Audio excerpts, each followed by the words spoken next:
Where do I begin? Imagine a tiny shrimp in a family of buff, muscly lobsters. That shrimp, my friend, was me. I was born into a family of female bodybuilders, each one more ripped than the last, and at the helm of it all was my father. A muscle-bound titan whose veins popped out like road maps to Gainesville. My father, a gym freak if there ever was one, was obsessed with the idea of an alpha male. He preached strength and power like a priest at Sunday service. "Weakness is a disease," He'd say, in his biceps bulging as he hoisted another dumbbell. "and I won't have my son succumbing to it." The death of my mother didn't do me any favors. She was the only one who understood me, who knew that not all strength came from lifting weights. After she passed away, I was left with my iron-pumping sisters and a father who thought the solution to all life's problems was a heavier dumbbell. At school, things were even worse. Let's just say that being a scrawny, arts-loving kid in a family known for their biceps wasn't exactly a ticket to popularity. I was the laughingstock of the school, the butt of every joke, the boy who couldn't push a door marked pull. "You're a disgrace," My father would say, his eyes filled with disappointment as I struggled with my 2-pound dumbbell. "You need to toughen up."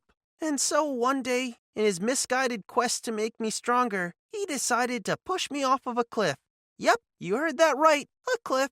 "It's time to sink or swim, boy." He said, his face a mask of determination as we stood at the edge of the precipice. I remember looking into his eyes, searching for a hint of mercy, of paternal love, but all I saw was cold, hard resolve. And then I was falling.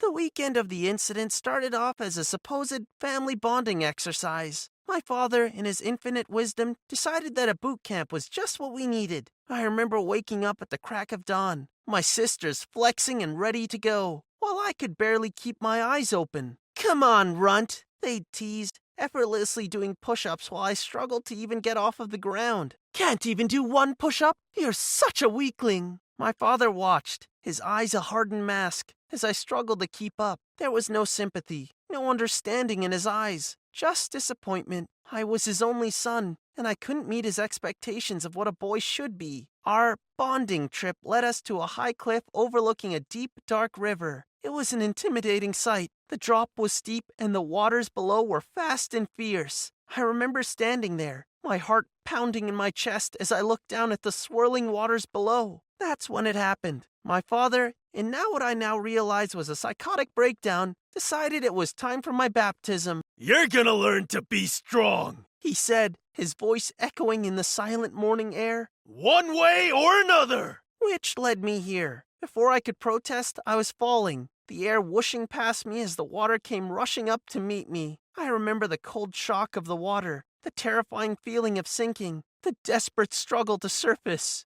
That day, the boy who couldn't do a push-up, who was laughed at school and berated at home, was left to face his worst fear, alone. I was supposed to sink or swim, but in the end, I did neither. The world around me spun as I tried to make sense of my surroundings. The last thing I remember was the icy water closing over my head, my lungs burning for air. But now I was on a yacht, a damn big one at that, with marble floors, shiny railings, and a crew that looked like they'd walked straight out of a luxury lifestyle magazine. I was splayed on the deck, coughing and sputtering, while a man, who I later learned was the family's personal doctor, checked my vitals. "He's going to be all right," he said, relief evident in his voice. The family, all dressed in their vacation finest, watched me with a mixture of curiosity and concern. They were whispering amongst themselves, debating what to do with me. "He's just a boy," the mother was saying, her eyes soft as she looked at me. "We can't just leave him." The father, a stern-looking man with a salt-and-peppered beard, rubbed his chin thoughtfully. "Maybe it's a sign," he mused. "Maybe we should take him in." They reported the incident to the police. They did their due diligence, gave them all the details they knew about the crazy man who chucked his son off of a cliff. But my father, the alpha male who'd thrown me into a river, never reported a missing son. He never came looking, never claimed me back. It was as if he was too ashamed of his actions. Or perhaps he thought I was better off dead. I don't know which one would have been worse. So there I was, a 7-year-old orphan taken in by a family of billionaires, living a life that was as far removed from my previous existence as possible. Growing up with them was nothing short of a Cinderella story. I swapped my worn-out clothes for designer suits, my empty belly for five-course meals, and my lonely nights for family dinners under crystal chandeliers. I learned to speak with polished etiquette, to appreciate the finest wines. Well, grape juice for the younger years, and to navigate the high society my new family moved in. I was living a life I could have never imagined, but it wasn't all smooth sailings. There was something that the kind family who took me in hadn't told me at first. They couldn't have children. They considered themselves blessed to have found me, a lost little boy. Tom, My adoptive father, Mr. Radcliffe, would often say, you're a Radcliffe now. You must learn to carry yourself like one. Stand tall. Speak with authority. Be assertive. "Yes, Dad," I'd mumble, feeling a pang of guilt each time I addressed him as Dad. But I love his teachings. This is how to be a real man, not lifting weights and being a soulless carcass of a human being. School life was a stark contrast to my plush home. Kids can be cruel, and money doesn't necessarily buy respect. I was thin, not very athletic, and my shy demeanor made me an easy target for bullies. One day, when the bullying reached its peak, I was cornered by the school's infamous trio, led by the brute named Butch. Hey, Skinny! Skinny Tommy! Still thinking you're one of the rich kids? Butch sneered, his cronies laughing beside him. "Leave me alone, Butch!" I tried to sound assertive, remembering Mr. Radcliffe's advice. Growing up in their household definitely made me a lot more different, and a lot more confident. Butch lunged forward, pushing me towards the edge of the school's bridge. My heart pounded in my chest, and the old fear resurfaced. The chilling memories of being pushed off by my own father flooded back. But this time, I was not a helpless 7-year-old. I was not alone. Just as I felt toppled over the edge, a couple of girls from our class who were passing by rushed to my aid. They pulled me back onto the bridge, while the bullies, taken aback by the unexpected intervention, quickly dispersed. "Are you okay, Tom?" One of them, Bella, asked with genuine concern. Yes, thanks to you. I replied, catching my breath. In that moment, I felt a new kind of strength, not the physical kind, but the mental resilience to face my past, confront my years, and move forward. My journey of overcoming my trauma had just begun. Years passed, and I rose in ranks within the Radcliffe Empire. I was no longer the frail boy, but a man ready to take on the world.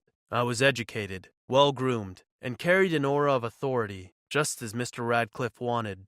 However, despite the luxury cars at my disposal, I still preferred the subway. It grounded me, reminded me of simpler times when Mom and I used to take the subway to our favorite grocery store in the city. One day, while I was engrossed in my thoughts, the train jolted unexpectedly. A young woman lost her balance and tumbled right into my arms. "Sorry," She blushed, trying to steady herself. "No problem at all," I replied, lending her support. I recognized her. It was Bella, the girl who saved me from bullies back in school. "Bella, right?" I asked, and her surprise told me she didn't recognize me. "Yes, but I am sorry. Have we met before?" I chuckled.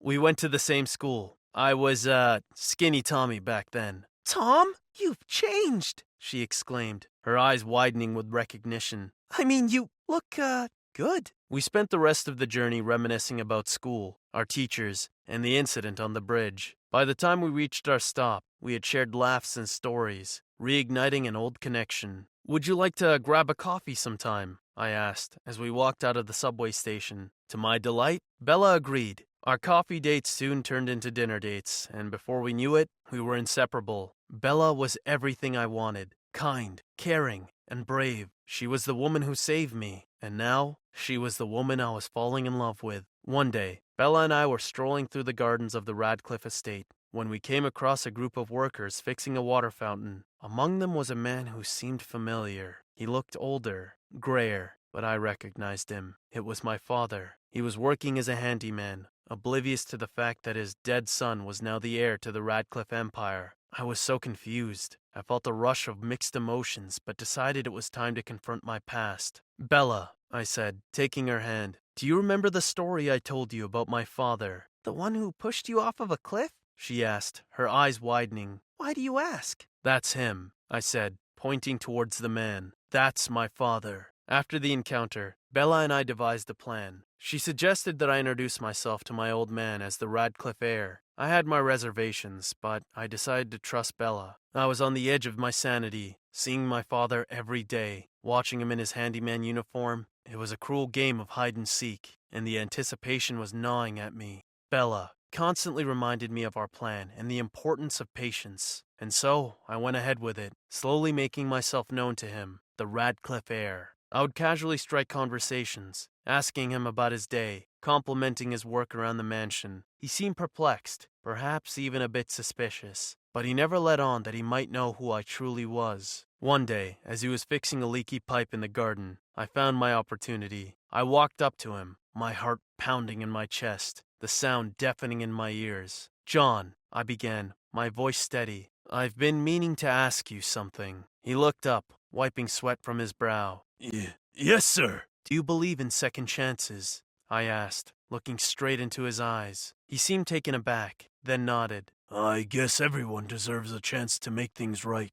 I couldn't help but chuckle. Even if they pushed their own son off of a cliff? His eyes widened, and he stumbled backward. "Tom!" he gasped. He stammered. "No, you can't be." "Yes, John," I confirmed, my voice echoing around the empty garden. "Your weak, frail son is now the heir to this empire. Look at me now. I'm alive, thriving.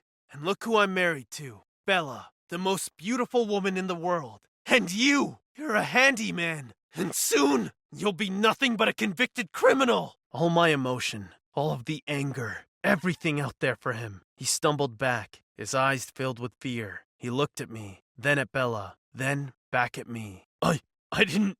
I was just trying to make you strong. Please, let me go. By throwing me off of a cliff? That's not strength. That's insanity. I'm sorry. I'm so sorry. I looked at him, this man who was once my father. There was no love, no affection, just a hollow emptiness. I turned my back on him and nodded at Bella. She took out her phone and dialed 911. As the police took him away, I felt a strange sense of relief wash over me. I felt all the trauma, all the emptiness, the anger, everything just slip away. You okay? Bella asked, slipping her hand into mine. "I am now," I said, squeezing her hand. I looked at the estate, at my real family, and I knew I had finally found my place. I was no longer the weak boy who got thrown off of a cliff. I was Tom Radcliffe, the adopted son of billionaires, married to the most beautiful woman, and the one who finally stood up to his past.